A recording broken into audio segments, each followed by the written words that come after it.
This is Christian Voices from the Middle East, a podcast ministry of the Order of St. George the Great Martyr. I'm your host, Maxwell Marcus. Today we have a very special guest. His Grace Bishop Elias Toumeh of Arthoussa is currently the Orthodox Bishop of Venezuela and the Caribbean. He studied engineering in Syria, theology at the University of Balamand in Lebanon, Arabic and Islamic studies in Rome, and doctoral studies in theology and Islam at Aristotle University in Thessaloniki, Greece. In addition to his academic and pastoral work, Bishop Elias was actively involved in the field of reconciliation and peace building in Syria during the Syrian civil war, working toward dialogue and coexistence between communities from 2011 to 2022, during one of the most difficult periods in the country's modern history. He also is a member of the Order of St. George. Your Grace, thank you for being here with us. Thank you, Max. I'm very happy to be with you here in this podcast. Thank you. The honor is all mine. Your Grace, we'll begin really simply, the same way I begin most of these podcasts. Can you tell me a little bit about where you come from in Syria and what that was like? Yeah, I'm from a city in Syria called Latakia.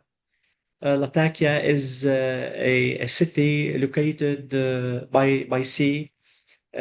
As you know, maybe Syria is located on Mediterranean Sea, and Latakia is one of the most important ports of Syria.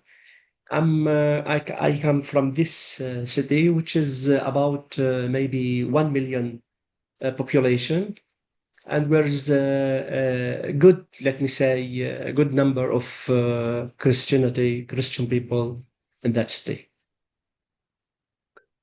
What was your earliest memory of faith growing up in Syria? Was it something that was instilled into you through family, or was it something that you found personally earlier on? No, I grew up in a very Christian and religious family. I lost my father in very early age, but my mother was very faithful woman, daughter of the church. I used to go with her to the church with all my two sisters. I have two sisters, so I grew up in the church. Let me say, especially in the period of childhood. But maybe later on the period of teenagers, I was very occupied in other activities. But later, during the university period, I was very involved in the church.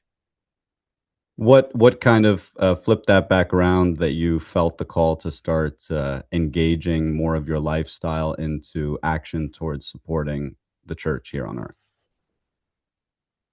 Well, I would say, uh, in addition to my, let me say, Christian and family Christian background, and because I used always to see my mother praying in the house, lighting the candle, using sense.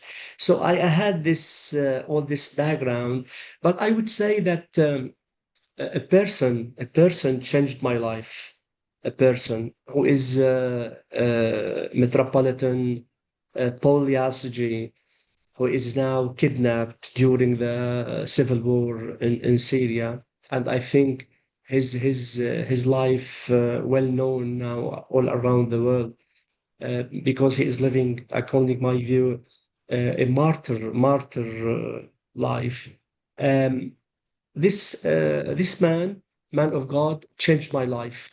Not only my life, but life of many people around me. We were part of the groups in the Orthodox youth movement, and he was, let me say, our spiritual father. So with all, this personal relationship with the spiritual father during prayers, liturgies, even Christian summer camps, and all these things. And I used to be very active in the Sunday school that we call it in Syria, catechist. So I used to be very active with that. So this makes me, especially during the university period, know more about my faith. What does orthodoxy mean?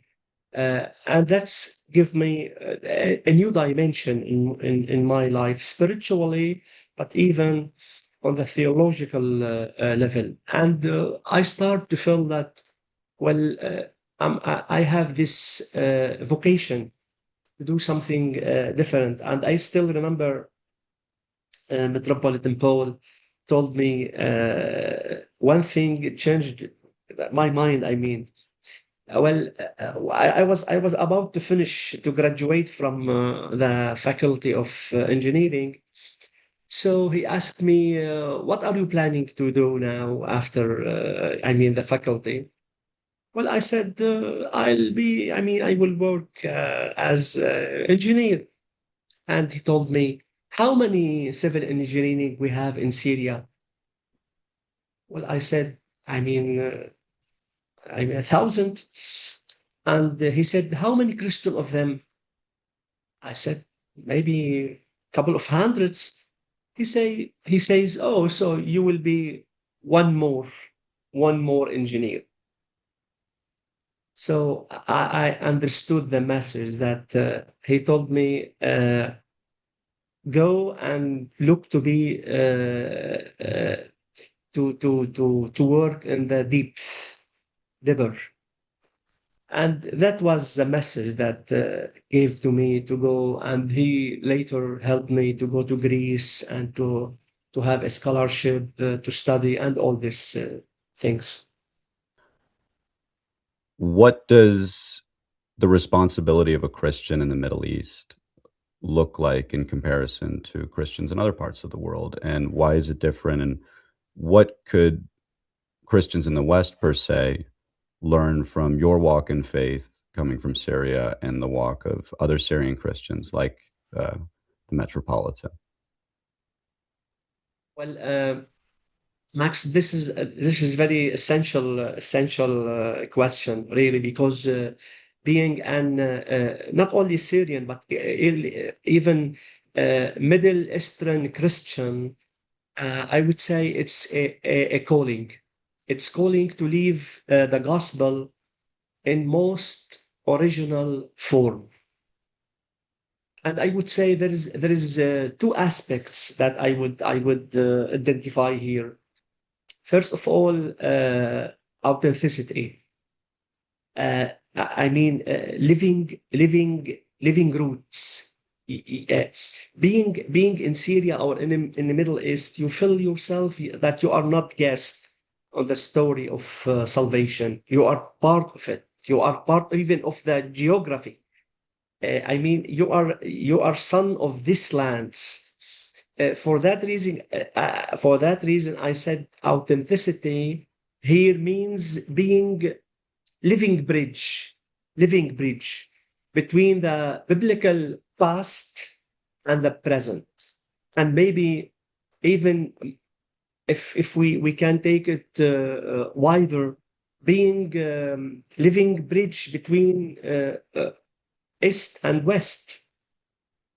The second aspect, I would say, the theology of cross that, we speak, Max, about carrying the cross. It's the promise. It's gospel's promise. In Middle East, it's not a metaphor. No, it's daily reality. By witnessing or the martyria of being Christian, salt in of the earth, even through the sorrows, the difficulties. But at that time, you feel this strength in weakness. You feel that you are strong by Jesus. Jesus who is giving you this power.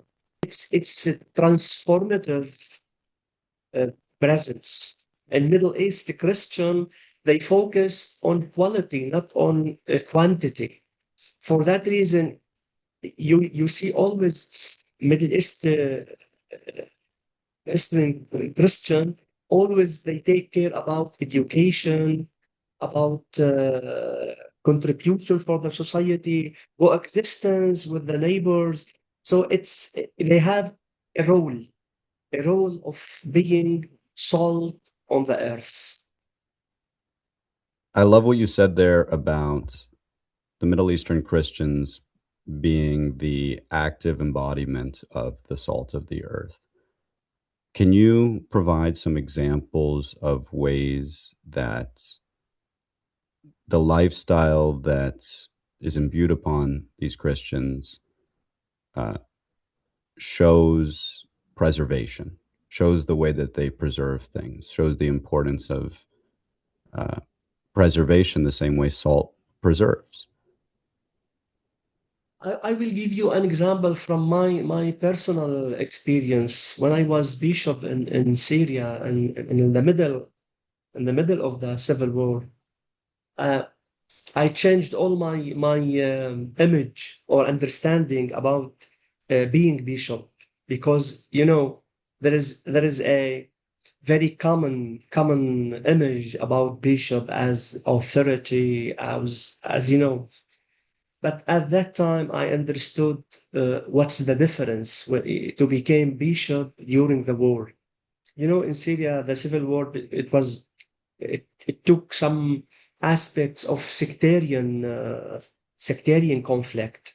Hmm. So once a group of Islamic group kidnapped some people from Alawite group, and then since there is no communication between them and there is no contact and they cannot find the channels between themselves, they came to me as a Christian bishop to ask me to do this meditation between them, to bridge this gap between them. And at that time, I understood what does bishop, especially Christian bishop, but even this you can see that in any Christian, even in his work, in his neighborhood, always there is something different they can do to make people closer to themselves. Hmm. So the preservation comes from preserving the connection between each other, bringing people together. Yes, exactly. So this means also that the Christian community in Syria, since they are native people, they are the people of the land. So they don't live in a close cantons or close areas. Or, they close themselves. No, they have this the policy of open door. They welcome everybody. They have contact with everybody. They live in the middle of the life. They don't live as, let me say, afraid people. For that reason, I don't like this. Usually, we talk about persecution of Christian, which I don't like this word because we know that Jesus told us in the gospel that in the world you will have sorrows, you will have difficulties. So it's part of our destiny. It's part of our mission. But he doesn't put a full stop there. He said later that I overcome the world.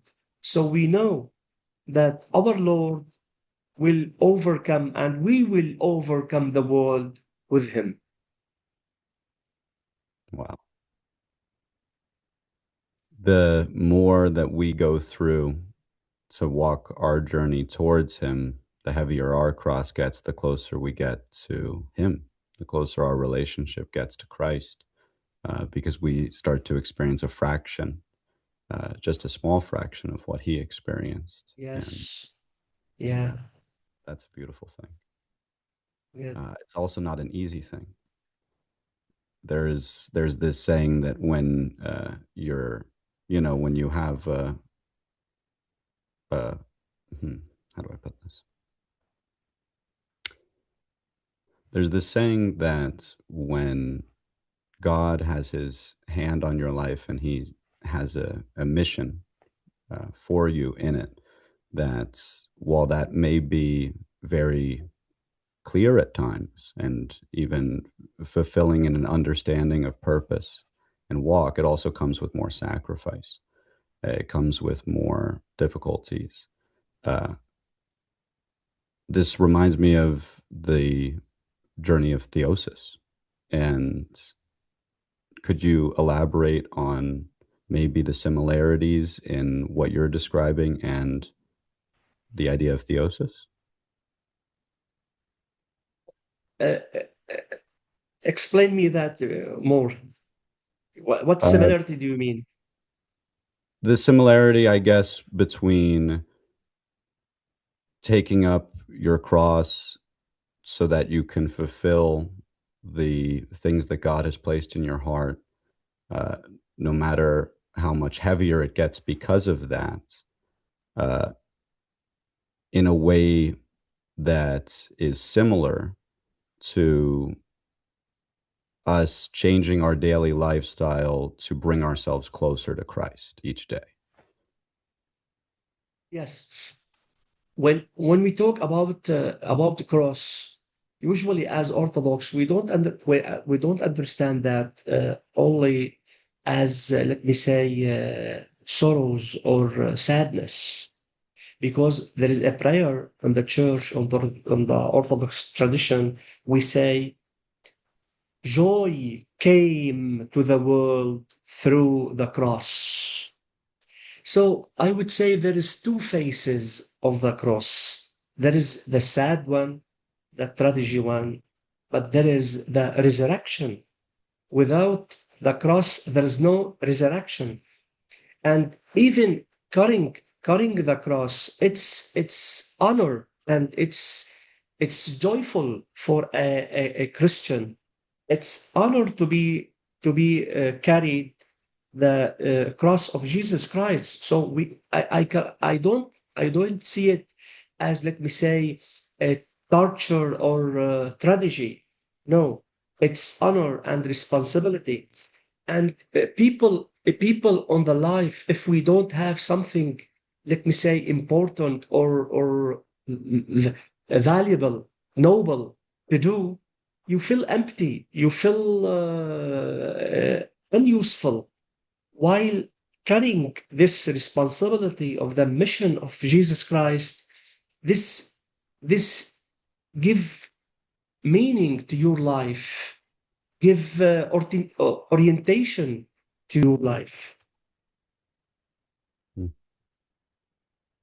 There's a lot of push in the Western world for comfort. And I think that we often contribute comfort to happiness.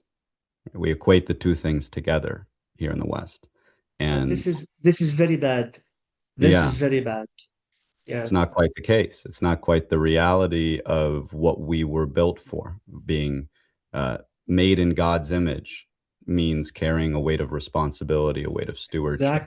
exactly, Max. Exactly. Sometimes just sitting and zapping on the TV, after 1 hour, 2 hours, you feel tired. Even you are doing nothing, but it's your soul. It's your soul which is talking to you and saying that it's being tortured, because man is something like I usually I say that that Thursday man is Thursday always, and if he drinks the sea waters, he will never can to satisfy his Thursday. He need a pure water, and the pure water is on the service of the people, the church, of the all people that are in need. This is gives you uh, goals in your life, meaning for your life. I would agree with you there. What would you say to people who hear what you're saying right now and they feel that fire lit under them a little bit and they want to get up and serve, but maybe they're not in a place where the adversity is so clear that they know exactly which path to walk and who to align with and how to create a community and come together and be of service in this way? What are ways that people in the West or all over the world who are questioning right now how they can get involved, how they can be of purpose, how they can carry their cross, what advice would you have to them? I would say the first way is to be closer to the life to the God lives. This could be through the gospel, through the church, and usually I say that always there is room inside of the human being. It's always empty for God. And this room will be always empty if you don't bring God to your life. So just do it by being closer to the church, to the service of the people. Well, the good point in the Western world that there is many ways, Max, to do that. I would say one of them, the order, like the order of Saint George, that they are supporting people, they are helping people. Myself personally, the order of Saint George support me in my mission here, especially in Venezuela and Caribbean islands. And this is, I would say, this is very good way to feel that you are contributing, you are doing something, contributing to the Christ mission, and to the spreading the message of Jesus Christ in the world. This is very good advice. It brings me back to another conversation we had earlier when you were speaking about mediating between the conflict in Syria and that being your service at that time.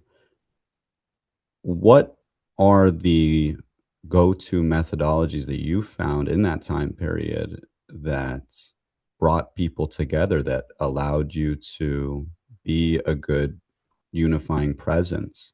And how could we on our journeys look to embody those methodologies? Well, it's very clever question because it couldn't be happened from nothing, because if I didn't have a story with those people, I would be ever never able to do that. I usually say that our service on the society and the church, it's like a bank. You cannot withdraw money without deposit before. You have to deposit before. So since I had this story and depositing good things with those people, the both sides, visiting them, helping them, supporting humanitarian relief during the war, because I knew that sometimes a very critical moment will come, and to be able to extend this service to them. So since we had this friendship, especially based on trust, they trust the church, they trust me. So that was the base, which on it all the meditation process was built on. Hmm, that's an exceptional answer. Trust and building that trust. You said that you knew in your heart that you would be called in a time to maybe reconcile these things. How did you what did that call look like? What did it sound like? Was it something that was just a feeling? Was it a conversation that you had with God? Was it just an observation of the situation around you? How did you Exactly, bring Max. about that It's awareness? It's observation of the events, how it's going day by day harder. So you understand that this conflict and as the gospel said to us in the difficult times, you need peacemakers. And when you see this fire day after day is getting worse and getting bigger, you need peacemakers to be able to do the God's work, to calm those people, to help them how they can come closer. Well, during that period, I was able to establish a center called CPC, Center of Peace for Children. And I used to bring the children from all sides, all dominations, all sects, to put them again to eat together, to play together. While their parents outside they are fighting and shooting each other, their children was in the center playing and rebuilding the life again. So this was, let me say, process and long story. I mean, it was more than 10 years of focusing and working. So the regard of being aware of your surroundings and the situations at your front door, what do you see in today's world that we as Christians and mediators can prepare for and be aware of so that we can put ourselves in positions to be mediators when the time is called in the near future or in the extended future of today's world? Well, I would say, Max, the first is to prepare ourselves, to focus on ourselves. When you when you when you go to help people, first of all, you have to help yourself first, and this is, I think, the start point. How you gonna to build your capacity building is it's a daily process, and especially in this domain, I would say the spiritual capacity building. Sometimes when we go to help the people and to give them the message of God, message of Jesus, they they need to feel that you believe in what you are saying, and not only you believe mentally. No, you live what you are talking about. If you are talking about forgiveness, for example, they need to feel that you are ready to forgive people around you. So this is the first point for me. It's how to work on yourself, to prepare yourself spiritually to be able to extend this to the people. Secondly, I would say we need to work in small groups. I like to I'm not very interested to this massive, let me say, services. And this is what I like in Order of St. George, that it's a small group, it's a small community, but it's very efficient, and they work in small group so they can help people, but on a way very specific and very direct. Not like for example, you see some organizations, big organizations, and they, I mean, a lot of administration work and paperwork and so on. No, you can reach more people uh, working by grassroots.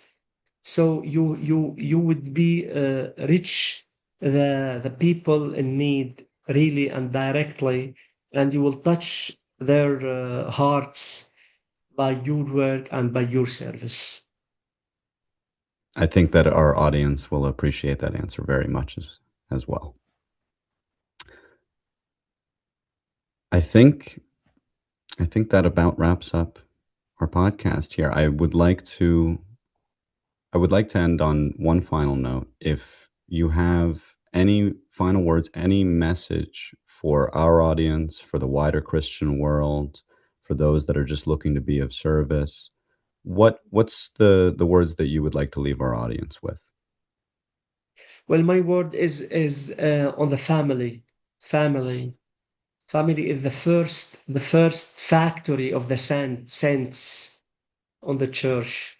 So I like a lot to focus on family, to go to the church as a family, to pray on the house as a family. Family life is very important for especially for teenagers, for uh, having all the values, the Christian values from very early age. For me, um, the church has a lot to do, but the family, especially in the Western world, has a lot to do too. So my last word, it's about, and my prayer to every family to have this relationship and this vocation with the message of Jesus Christ, our Lord. Thank you so much, Your Grace. Thank you, Max. Thank you. I was very happy to have this podcast, and I hope to see you again. I hope to see you again soon. Hopefully, we can have you back on, and I'm sure we'll be working together in the Order of St. George soon. Thank you. Thank you very much, Max. Thank you for Thank your you. time, Your Grace. This has been Maxwell Marcus with the Order of St. George the Great Martyr, Christian Voices of the Middle East podcast. We're grateful for our guest, His Grace Bishop Elias Toumeh. Thank you for listening, and thank you for your time. There will be links below to learn more about him and to contribute to the Order of St. George. God be with you.